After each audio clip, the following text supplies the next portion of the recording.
Hello mga boss, magbablog naman tayo dito ng mga available. So meron tayo ditong bago na tatlong Toyota Vios guys na 2025 model. Ayan, magkakaiba kulay sa mga naghahanap dyan.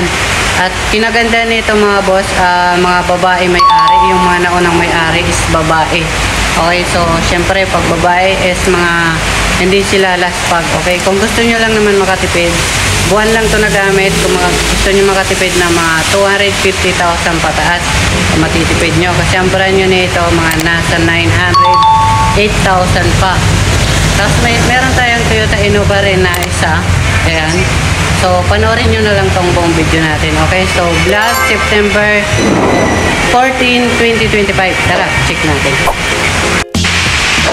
Okay guys, yan, para sa mga naghahanap dyan ng mga second-hand car, pero yung mga hatak lang to ng bangko mga boss, yung mga good condition, so wala tong ditong baha, walang bangga, so pili lang yung kinukuha namin, halos all original stock, mga bagong bago pa. Okay, kung gusto nyo lang naman makatipid, kagaya nitong 2025 model natin na Vios, ano lang, buwan lang siya nagamit. Okay, so makakatipid pa kayo ng 250,000 plus. So sobrang laki ng matitipid nyo kasi ang brand nyo nito nasa 908,000. Tapos ito, ang price lang yan mga 600 plus, mga 600 plus. Okay, so meron tayo ditong silver. Ito galing Toyota Financial mga boss, sobrang sariwa pa. Basta brand new condition, wala kayo ditong problema. Automatic transmission, naka XLE na dyan, XLE bar yan. Ayan, naka max na rin siya. So lahat yan original, so makinis, wala siyang damage. Dito naman tayo guys sa kulay blue. Ayan, kulay blue. Kung gusto nyo yung kulay blue na Toyota Vios 2025 model, automatic transmission. Medyo madilim na dito mga boss, pero ayan, kita pa naman siya kahit yan. So wala naman tong issue, or all original stock. Lahat naman dito all original stock dito sa tatlong Vios na binabanggit ko. Okay, so brand new condition pa naman. Ayan, panoorin nyo na lang tong buong video para malaman nyo yung presyo. Basta mga nasa 600 plus. Kung sa brand nyo nito nasa 908,000. Sobrang mura na ito mga boss. So dito naman tayo mga boss tapos ang may-ari pala nito mga boss, yung naunang may-ari is babae.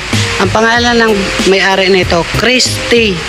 Yan, babae yung mga boss Huwag nyo sabihin na lalaki yung Christy. Dito naman mga boss, first owner nito, hatak ng bangko. Ang pangalan naman dito is Giselle. Kahit check nyo sa papel, Giselle ang pangalan yan. Okay, so ito mga boss, complete. Lahat naman sila complete manual booklets and record.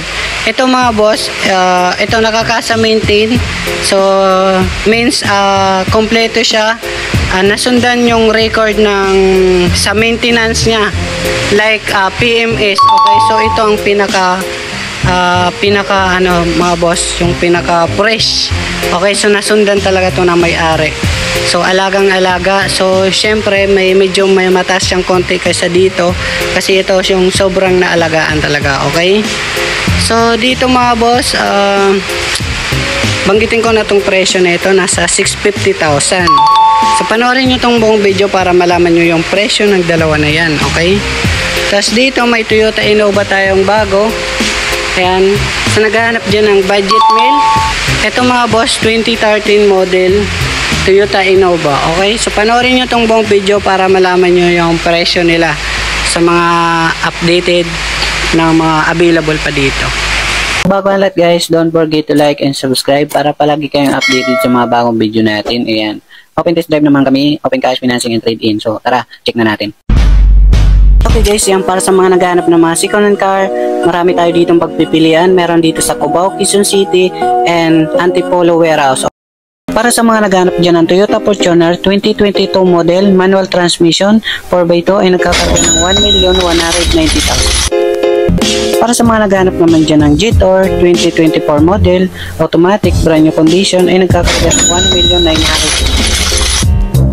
Para sa mga naghanap naman dyan ng Nissan NV350 2017 model, 18 seaters na siya, ay nagkakarga ng 670,000. Para sa mga naghanap naman dyan ng Toyota Avanza 2017 model, 7 seaters na siya, ay nagkakalaga ng 450,000. Para sa mga naghanap naman dyan ng Ford Everest Titanium, naka-sunroof na kayo, automatic, ay nagkakalaga ng 750,000. Para sa mga naghanap naman dyan ng Toyota Elite na Super Grandia, pang sosyaleng sasakyan, ay nagkakalaga ng 2,550,000.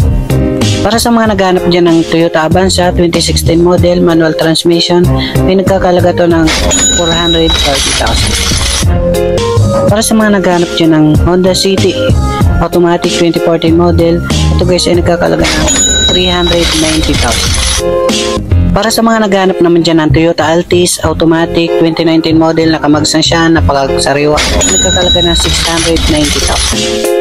Para sa mga naghanap naman dyan ng Isuzu Travis 2023 model, yung manual diesel, nagkakalaga ng 960,000. Para sa mga naghanap naman dyan ng Hyundai Grand Starex BGT automatic diesel, ito ay nagkakalaga ng 820,000. Para sa mga naghanap naman dyan ng Toyota Fortuner 4x4 2014 model automatic B-variant, nagkakalaga ng 800,000. Para sa mga naghanap naman dyan ng Suzuki Carry FB Type 2022 model, ay nagkakalaga ng 450,000. Para sa mga naghanap naman dyan ng Nissan Navara Pickup 2023 model automatic, ay nagkakalaga ng 960,000. Para sa mga naghanap naman ng Isuzu D-Max 2019 model manual diesel, ay nagkakalaga ng 555,000. Para sa mga naghanap naman dyan ng Hyundai Stargazer automatic 2023 model 15,000 mileage, ay nagkakalaga ng 730,000 na lang. Para sa mga naghanap nyo ng Montero Sport 2023 model manual diesel, ay nagkakalaga ng 980,000. Para sa mga naghanap naman ng Isuzu Travis 2022 model manual, ito guys ay mura lang, ay nagkakalaga ng 860,000. Para sa mga naghanap naman dyan ng Ford Everest na 2018 model manual transmission 4x2, ay nagkakalaga ng 650,000. Para sa mga naghanap naman dyan ng Kia Grand Carnival automatic transmission with push start, ay nagkakalaga ng 860,000. Para sa mga naghanap naman dyan ng Toyota Super Grandia automatic diesel, ito mga boss ay nagkakalaga ng 1,200,000. Para sa mga naghanap dyan ng Honda BRV 2021 model automatic, ito guys ay nagkakalaga ng 700,000. Para sa mga naghanap naman dyan ng Toyota Avanza 2019 model manual transmission, ay nagkakalaga ng 430,000. Para sa mga naghanap naman dyan ng Mitsubishi Montero Sport 2013 model automatic, ay nagkakalaga ng 590,000. Para sa mga naghahanap naman ng Toyota Vios 2025 model automatic 22,000 mileage, ay nagkakalaga ng 630,000. Para sa mga naghahanap naman ng Toyota Vios 2025 model na Silver 8,000 mileage, ay nagkakalaga ng 650,000. Para sa mga naghahanap naman ng Toyota Vios 2025 model 16,000 mileage automatic, ay nagkakalaga ng 640,000. So kontakin nyo yung cellphone number natin guys. Yan yung FB natin, Marvin Colinares Flores. Tapos yung Globe Smart natin, tapos Globe, okay? Kontakin nyo lang yan. Yan, marami tayo ditong pagpipilian. Dalawa naman yung warehouse natin. Thanks for watching.